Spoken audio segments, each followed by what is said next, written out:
walked into a gym full of convicted felons when I was 19 years old. Got yelled at by a guy fresh out of prison just for breathing the same air as him. Then years later, I got systematically destroyed by a guy half my size who made me tap out mentally. And if you think this has nothing to do with building a successful business, you're dead wrong. These experiences taught me 3 brutal lessons that most founders learn too late. Lessons that separate the businesses that thrive from the ones that fold within 2 years. Because here's the thing, business is a fight, and most people tap out before they even realize what they're up against. I'm going to show you exactly what getting my butt kicked taught me about staying in the game when everyone else quits. 3 stories, 3 lessons that built my 7-figure coffee company while my competition was tapping out left and right. And if you're just starting out your business or even thinking about it, you need to hear these because the fight's coming for you whether you're ready or not. When I was 19, I thought I had my life figured out. I was training to become a cop. I thought I was tough because I played high school football and spent half of my years in the weight room. I found this boxing gym in one of the worst cities in Massachusetts, and I mean the worst. This place had a reputation, but the training was supposed to be legit, and I wanted to be ready for the police academy. First day, I walk in there. I immediately know I don't belong. This isn't some suburban fitness center with yoga mats and smoothie bars. This is raw, dangerous, and I'm clearly the outsider. I'm just standing around trying to figure out where to put my stuff when this guy who obviously just got out of prison gets pissed at me. Not because I said anything, just because I was breathing the same air while he's talking to his family member about something private. I wasn't even listening, but apparently in prison, being in earshot when someone's talking is disrespectful. I had no clue. He stands up, he's the same size as The Rock, just a bit more intense. He gets in my face, asks if I want to give him and his cousin some space. It clearly wasn't an option though, based on his demeanor, so I went back into the hallway, unsure when to poke my head back in. I finally get back into the main room after going to the bathroom and making sure more people funneled through so I wouldn't go in too soon and upset Dwayne Johnson 2.0. Once I'm back in the room, I'm looking around. Convicted felons, guys who have been fighting their whole lives, dudes who could probably end me without breaking a sweat. Every rational thought in my head is screaming, get the hell out of there. Find a nice gym in the suburbs. But something clicked. This uncomfortable feeling, this sense that I was way out of my league, that was exactly why I needed to be there. If I'm comfortable, I'm not growing. And if I want to be a cop in the toughest neighborhoods, I better learn how to handle myself around people who don't look like me, talk like me, or think like me. So I stayed. And let me tell you, those training sessions were humbling. These guys had been scrapping their entire lives since they could walk. They didn't just know how to throw punches, they knew how to take them, how to keep fighting when they were hurt, how to stay calm when someone else was trying to hurt them. I'm getting my butt kicked by guys who had learned to fight out of necessity, not because they read about it in a book or watched some YouTube video like I did. But that discomfort, that constant feeling of being the weakest, slowest, least experienced person in that room, it was teaching me things I never could have learned anywhere else. Especially the drill where they tied my strong hand behind my back inside the ring and I had to fight off 3 people with my hand behind my back. 1 hand, 1 punch, the jab. Fast forward to starting my coffee business. I had the exact same choice. I could have started small, sold to friends and family at farmers markets, stayed comfortable. Instead, I walked into restaurants where I had no business being. I'm talking 5-star places where the chef is looking at me like, who is this kid in here with coffee samples? Every instinct was telling me, you don't belong here, get out. But I learned from that boxing gym, that uncomfortable feeling wasn't a warning sign, it was a growth sign. I started noticing this everywhere. The moments that felt the most uncomfortable were usually right before a breakthrough. Cold calling potential wholesale clients when I could barely afford my house, uncomfortable. But that's where the real customers were. Raising my prices when I was terrified customers would leave, uncomfortable. but necessary for actually making money. Walking into trade shows where I'm competing against companies 10 times my size. Uncomfortable. But that's where I learned what and who I was really up against. Most entrepreneurs stay comfortable. They'll work with clients who don't challenge them, stay in markets they understand, avoid conversations that might get awkward. But comfort is the enemy of growth. If you're the smartest person in the room, you're in the wrong room. If you're the most successful person in your circle, you need a larger circle. That boxing gym taught me something I use every single day in business. Seek out the rooms where you're uncomfortable, because that's where you'll learn what you actually need to know. Fast forward about 5 years. I'm older, I think I'm wiser, definitely stronger. I decided to get into Brazilian Jiu-Jitsu because I wanted to start training again, hopefully to get a professional MMA fight. Walked into the BJJ gym, I'm feeling pretty confident. I've been boxing, I know how to handle myself. Between my bench press, squat, and deadlift, I'm over 1,500 pounds. How hard could it be to wrestle around on the ground? First day, they pair me up with this guy for my first roll. That's what they call sparring in BJJ. The guy is maybe 140 pounds, soaking wet. Looks like he's never seen the inside of a weight room. I'm almost 200 pounds of what I thought was pure muscle. I'm literally thinking this is gonna be easy. I'll just muscle my way through this. I look at him before starting. He has a purple rash guard on from Origin, Maine, which means he's a purple belt. That means he is average, I think to myself. We slap hands and start. And within 30 seconds, I'm completely lost. This little guy is moving around me like I'm a mannequin. I'm using every ounce of strength I have, muscles burning, sweat pouring down my face, and he's just calmly repositioning me wherever he wants me. Then he gets me in this position where he's basically lying on top of me, chest to face. And I'm not talking about some comfortable wrestling move. His chest is literally pressing against my mouth and nose. I'm panicking, trying to bench press him off of me, thrashing around like a fish out of water. Nothing's working. He's not even breathing hard. Then he slides his arm around my neck and starts pressing his body against me harder. Clean, technical, methodical. I'm tapping out frantically, gasping for air, completely humiliated. I wasn't even at risk of going unconscious. The mental pain of struggling to breathe just a little was too much, and I couldn't take it any longer. This guy I thought was weak just made me his personal training dummy without even breaking a sweat. But here's the crazy part. I keep coming back, and every single time the same thing would happen. Bigger guys, stronger guys, guys who looked way more athletic than some of these BJJ practitioners, we'd all get destroyed by technique. Hey you, if you're just here to passively consume content, hit the like button out of habit, or subscribe just to never watch again, don't. This channel isn't for spectators. It's for people who actually are on the path, who want to take action, who are willing to push themselves and challenge what they know. Vanity metrics don't matter. Real growth does. So if this channel speaks to you, if you're ready to level up and actually apply what you learn, then stick around and please give this channel a follow. If not, no hard feelings, but this isn't the place for you. All right, back to the video. There was one roll a few months in where I got stuck under a big, sweaty guy.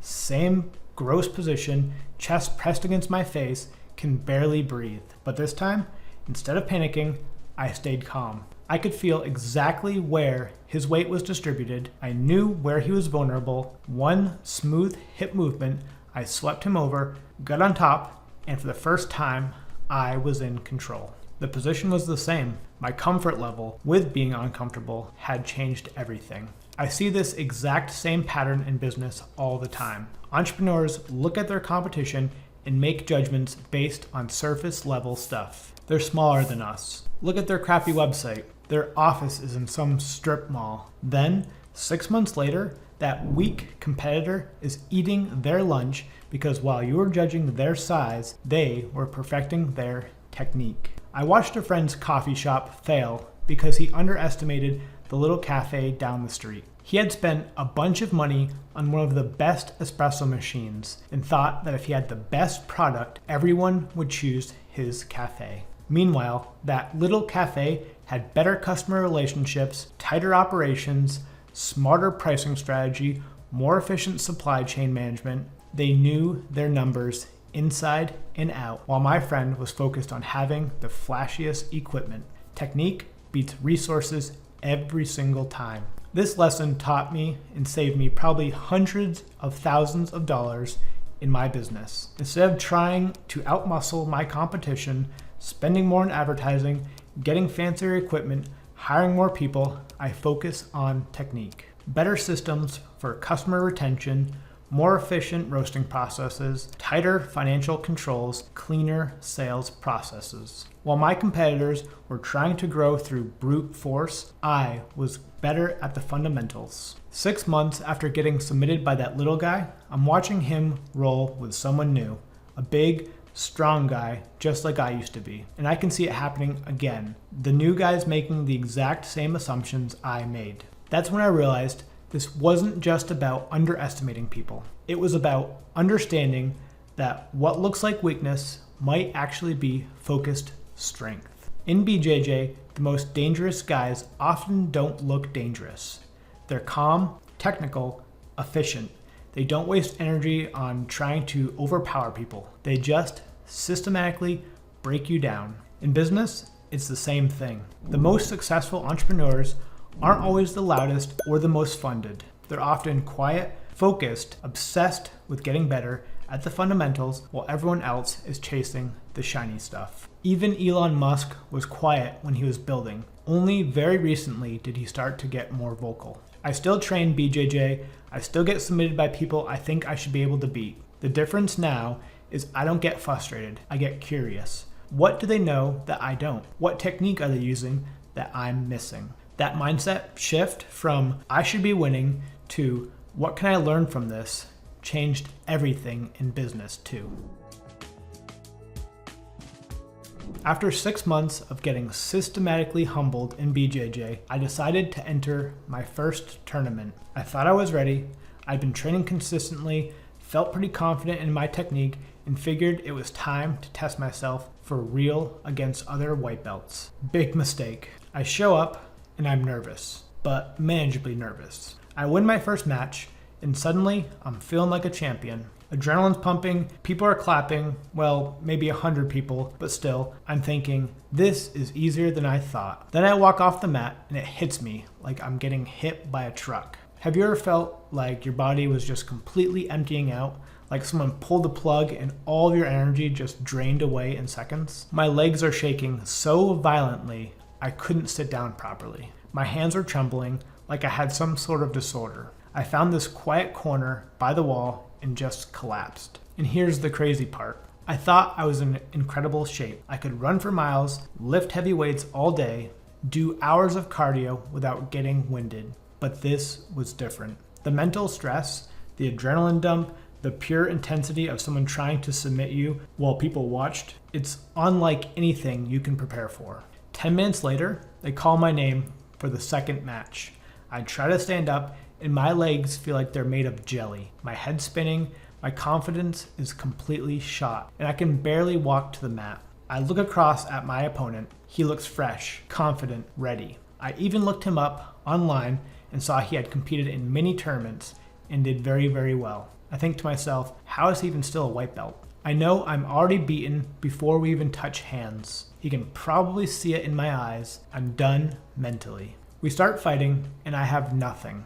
Every technique I learned just disappeared. I couldn't think clearly, couldn't execute anything, couldn't even defend properly. I lost badly, not because he was more skilled, but because I was already defeated in my head. Now I'm sitting there with 10 minutes before my next match, and these were honestly the longest 10 minutes of my life. I'm literally contemplating just walking out and going home. My legs can't even support my body weight. I'm sitting there thinking, I can't do this.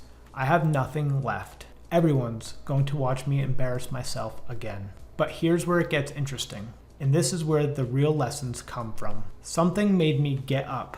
I don't know if it was my stubbornness, pride, embarrassment about quitting in front of people, or what. But I forced myself to stand when every single cell in my body was telling me I was finished. I walked out to that mat feeling like I was going to collapse. But something weird happened. Once the match started, my body responded. I wasn't thinking about being tired anymore. I was just fighting. I won that match. Then I won the next and the one after that, taking third place overall in my division. But here's the crazy part. I wasn't any less physically exhausted in those last 2 matches. My body was running on the same empty tank. The only thing that changed was my body stopped telling me I was done. I've had the exact same moment multiple times in business. Times when I thought I couldn't handle another rejection, another setback, another crisis. There was this period about 2 years into my coffee business where everything was falling apart simultaneously. Lost 2 major clients in 1 week. Had a supplier issue that delayed orders. And got hit with an unexpected tax bill, basically wiping out my life savings. I'm sitting in my car after the second client meeting went badly. And I had the same tournament feeling. Legs shaking, head spinning, thinking, I can't do this anymore. I don't have anything left to give. But just like in that tournament, I made myself get up, made one more call, sent one more email, tried one more approach. And that's exactly when things started turning around. The breakthrough didn't come because I suddenly gotten stronger or smarter or found some hidden energy reserve. It came because I was willing to keep fighting when my mind was telling me I was finished. I started noticing this pattern everywhere. Most people quit right at the moment when they feel like they can't continue. They hit that mental wall and think it's over. But that wall, that's not the end. That's where the real competition begins. That's where you find out who you really are. In business, your biggest advantage isn't being smarter or more funded or having better connections. It's being willing to keep going when everyone else taps out. When the market gets tough, when customers get demanding, when problems pile up, most of your competition will fold. They'll pivot to something easier, blame the economy, or just quietly give up. If you can stay in the fight when it feels impossible, you're not just surviving, you're eliminating your competition every day you don't quit. They say it is lonely at the top. That's because everyone else quit climbing the mountain. Your mind will always quit before your body actually needs. It's a survival mechanism. Your brain is trying to protect you from discomfort, from potential failure, from looking stupid. But the most successful people I know have learned to recognize that voice and keep going anyway. Not because they're tougher or more talented, but because they understand that the moment you want to quit is usually right before the breakthrough happens. So what were those 3 brutal lessons I learned getting choked out by a guy half my size? First, choose your discomfort. If you're comfortable, you're not growing. Seek out rooms where you don't belong, because that's where you'll learn what you actually need to know. Second, from getting systematically destroyed in BJJ. Technique beats everything. Don't judge your competition by what you can see on the surface. Real strength is often invisible until it's dominating you, and the fundamentals will beat flashy moves every single time. And third, from that tournament where I almost quit, your mind will quit long before your body actually needs to. The moment you want to give up is usually right before your breakthrough. But here's the thing that connects all 3 lessons. The real insight that changed everything for me in business. Most people tap out before they even get started. They avoid discomfort and miss the growth. They judge competition by surface level stuff and get blindsided by technique. They hit their first real mental challenge and quit. If you can just stay in the game longer than anyone else, if you can get comfortable being uncomfortable, respect what you can't see, and keep fighting when your mind tells you to quit, you'll win. Not because you're the strongest or the smartest, but because you're the only one left standing. That's the secret. Don't tap out. If you're in your own fight right now and feeling like tapping out, don't. Drop a comment and tell me what round you're in. I've been there, and I'll see you in the next round. But first, a quote that means a lot to me. Everyone has a plan until they get punched in the mouth. Mike Tyson.